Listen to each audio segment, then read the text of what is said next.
didn't want to come back. Why would I, after all that's happened, even in here? So, where is the journal?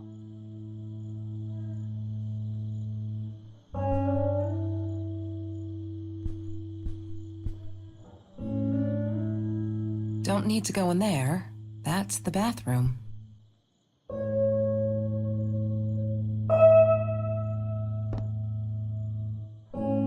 California crisp white wines. I'll need a crate of those when I get out of here. Is that me? Oh my God, the hair. What was I thinking?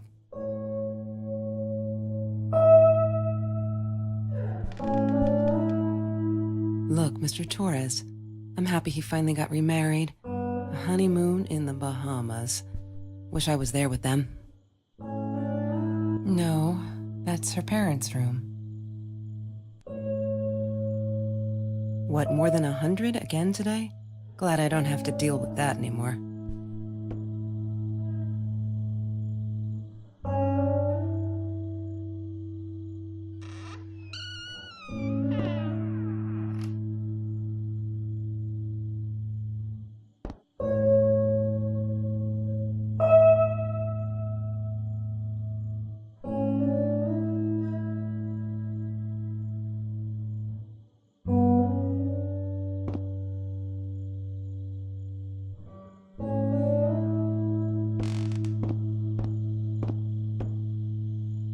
She wouldn't talk to me on the phone, so what else could I do?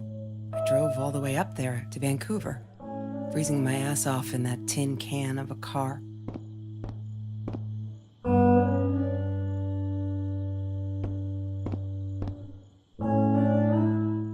Of course I knew it was her. Who else? There was only one thing to do. Get to Marie.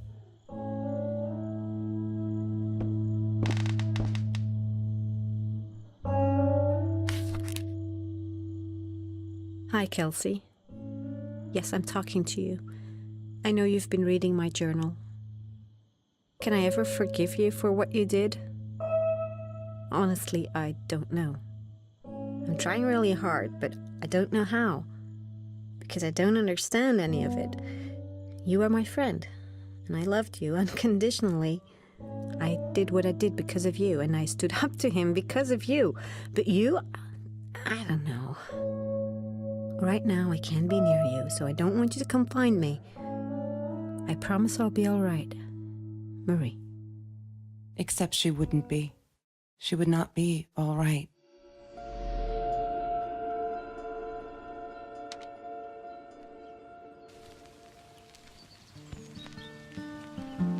She once asked me, "Don't you ever dream, Kelsey?" And I said, I don't. I don't dream. I plan. What I didn't tell her was that I wouldn't allow anyone to mess with those plans.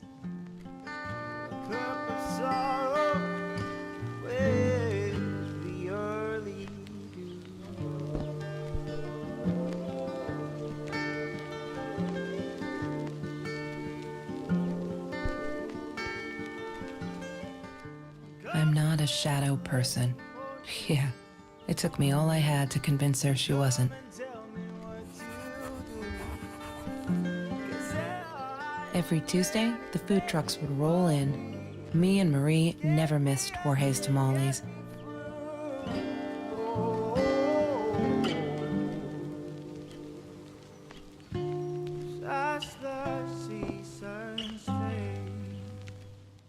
Food rescue. Yeah, it was a good place to be. Until Marie showed up.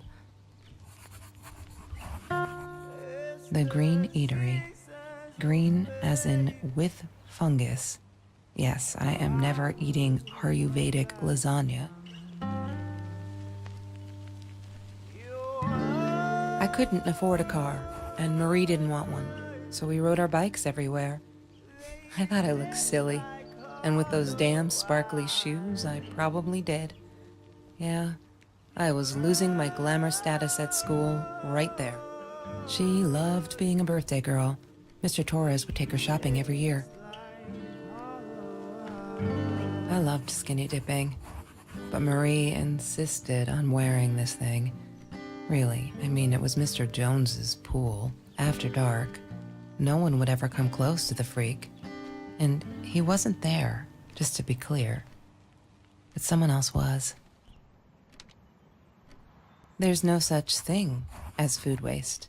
And don't I know it? The smell. He had money. You see? He bought me things. I was gonna wear these to the prom. Fancy, right? At the time, I didn't know where the money came from. I thought I was so lucky. An adoring boyfriend, free burgers from the kitchen he worked in, sparkly things he bought me. I thought if I took care of him, he'd take care of me, and we'd get out, just in case I didn't get that scholarship. I had no idea where the money came from.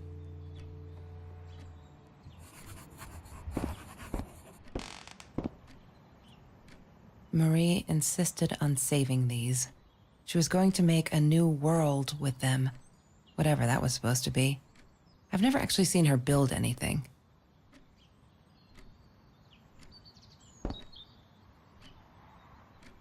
She hated my cigarettes. Every time I felt like going out and buying a pack, she made me put the money in that money jar. One day, that money would pay for our gas to drive to college. We only needed money for the one way. I ended up using it to get to Vancouver. Mr. Torres and Marie were robbed in their own house, not long after we met at Food Rescue. He was stabbed, almost died. She was knocked out with a baseball bat. She was in the hospital for a while, stitches, concussion. She still had headaches, she said.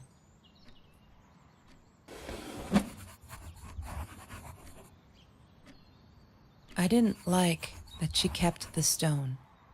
Why did she have to be reminded? I told her I was sorry, but she said it was for me, to remind me.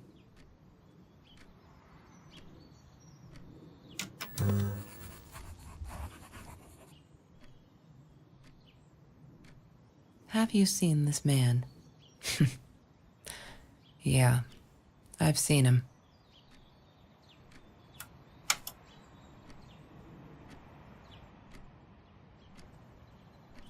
Chemistry holds no surprises. Love that.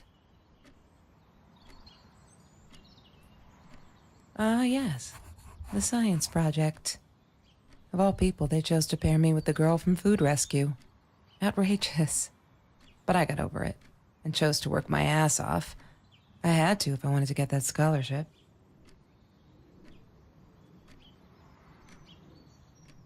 That's Marie's birthday. That's weird. I guess she wrote it down for that Ben guy, for her pizza and movie party. All right, I might have been a little jealous.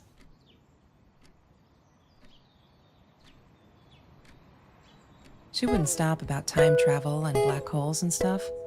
I just wanted to do something simple. Calculate shit. Boring is what she said. Her, the weird kid, talked boring. So yeah, we settled on antimatter, because who wants to be boring? Mr. Torres. Thick as thieves, those two. Ever since Lorraine died, they only had each other. Marie was suffering when he was in intensive care. That was a nasty knife wound. Trevor was never far off, though. When Marie and I rode our bikes through dark nights just to get a taste of those perfect oranges, I knew he was lurking in the shadows. I never told her, but I think that's how he found us. He followed us back to the room. Trevor. What an asshole. After we broke up, he got violent sometimes. One day, he dragged me through the school hall by my shirt until one of Marie's geek friends stopped him. Ben, I think it was. He got a lot of shit for it later. Marie always dreamed about going to Europe. I don't think she ever went.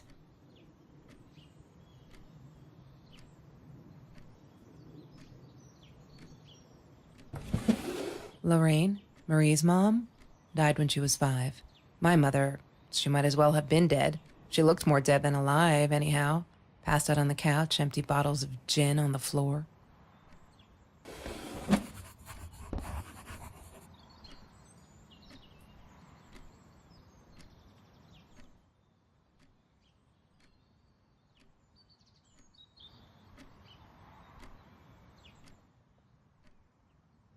She must have written it down here somewhere.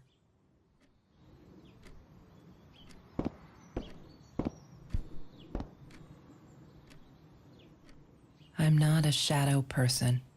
Yeah, it took me all I had to...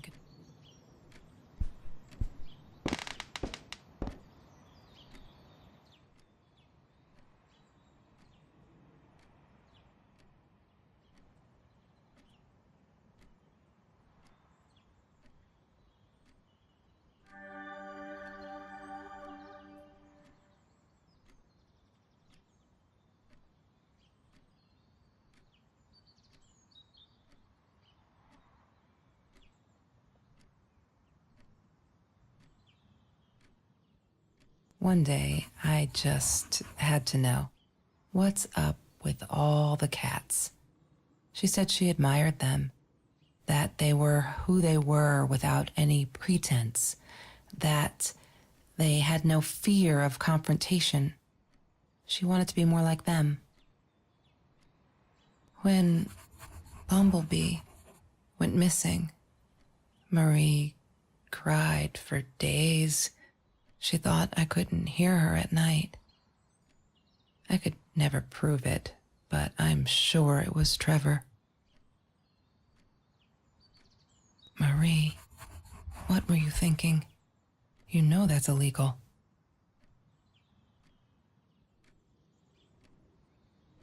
Why does someone need to get hurt before we step up and act, for Christ's sake? If they had, none of this shit would have happened, and no one would have died.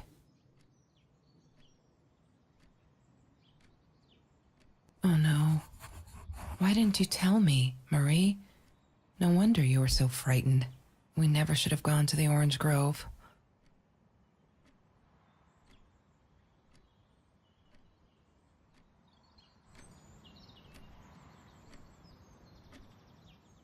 La La Land. That movie was a shit piece of crap. Glad Trevor snuck us in. I don't think I could have handled wasting $20 on that. Never thought I'd see Marie there. Then again, she always was a dreamer. I bet she loved it. She never realized I didn't want to be her friend in public.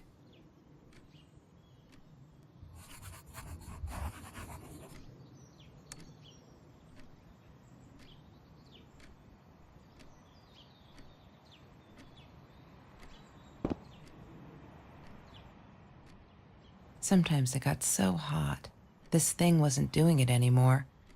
Then we'd take off to Mr. Jones's swimming pool. That night, I guess he must have seen us.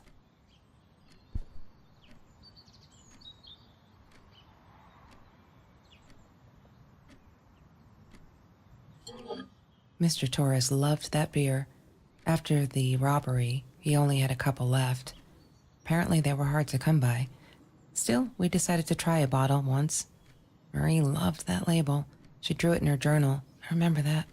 All that happened.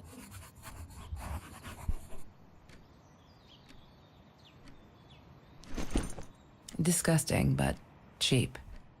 I got used to them after I didn't want to go to the food kitchen anymore. The vicious taste of these meatballs still beat the humiliation of being served by Marie.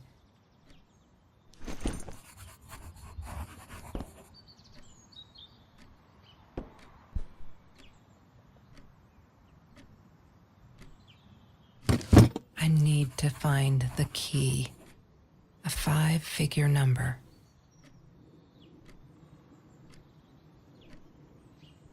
That's Trevor's phone number. He called her. I knew he blamed her for everything, though she should have blamed him for what he did to her and Mr. Torres.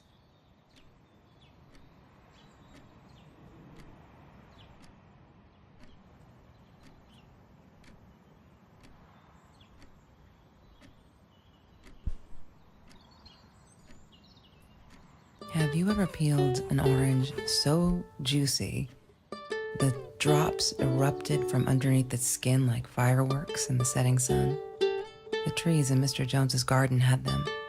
I used to live off his garden vegetables and fruit before I met Trevor.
She asked me why I was so angry all the time, and I told her because it's a dirty deal. It's Russian roulette and utterly unfair. The cards I'd been dealt, any player would have passed.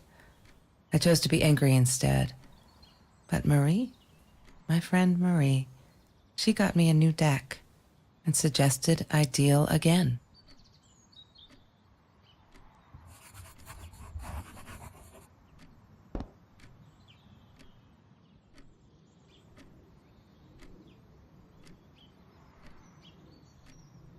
Mr. Torres gave me my own set of keys, so I'd feel at home.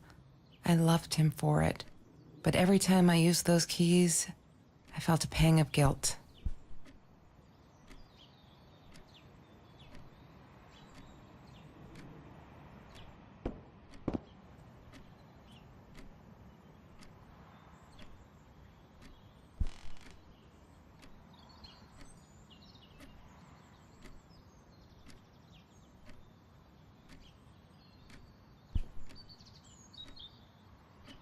Hated that thing.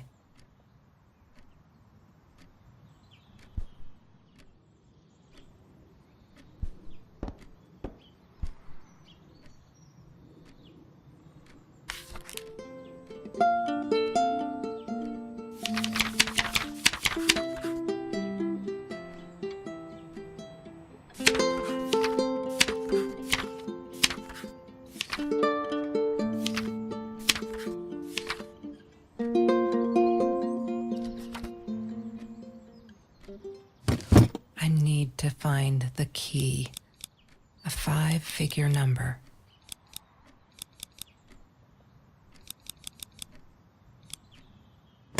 Yay! Good work, Kelsey. Oh my God.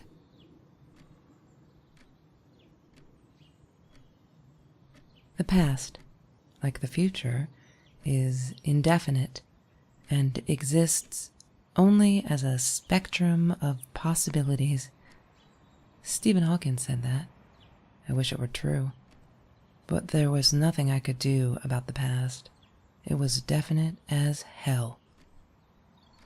Sometimes I didn't get Marie. I really thought a night by Jones's pool would help her relax. She used to love it there. But she insisted someone had been watching us. I just wanted to have a good time, and she was ruining it, so I said some things I shouldn't have. She just stood there, staring at the window. I was so annoyed. And that's when I knew she'd been right. Trevor. Right there in the room. He'd just come in through the open window. How did he find us? He didn't know where Marie and I lived. I always made sure of that.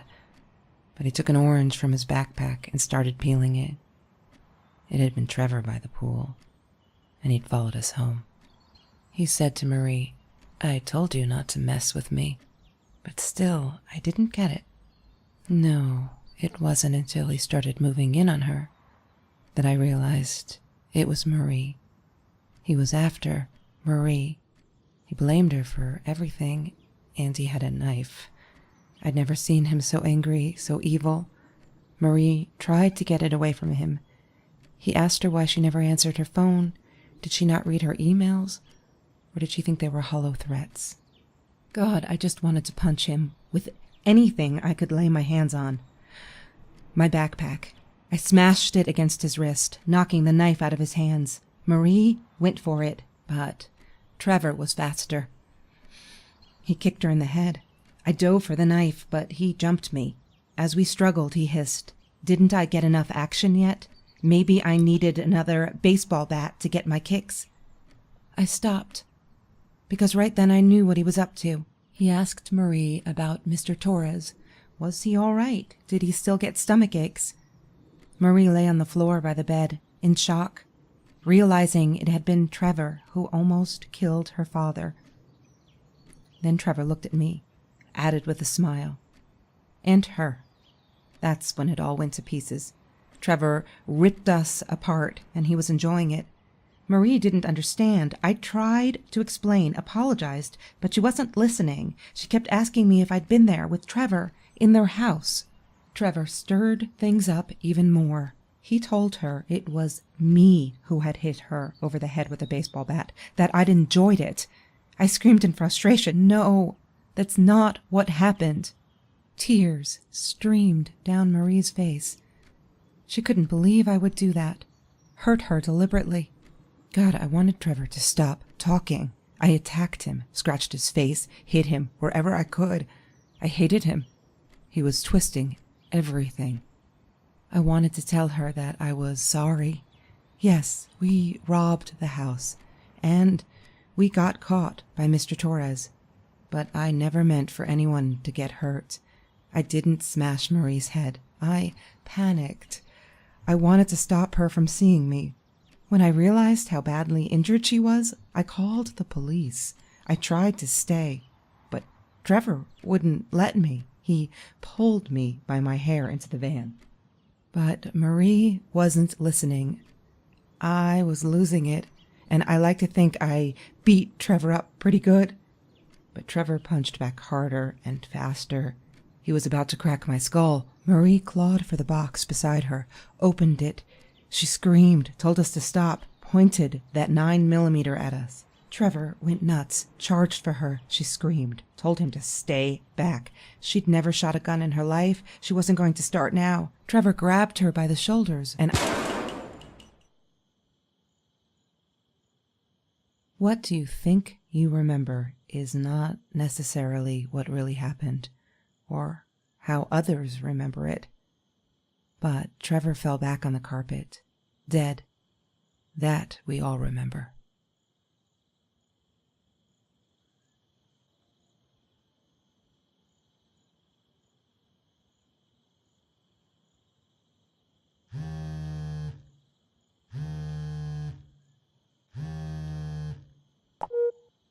Mom, where are you? Did you get the journal? I'll be down in a minute. Aunt Maria's getting a little worked up here. She threatened to smoke a cigar. In your car. Don't let her. Don't let her smoke. I love that car. She knows you do. Get down here, Mom. You're taking, like, forever. I'll be down in a minute. Bring the journal.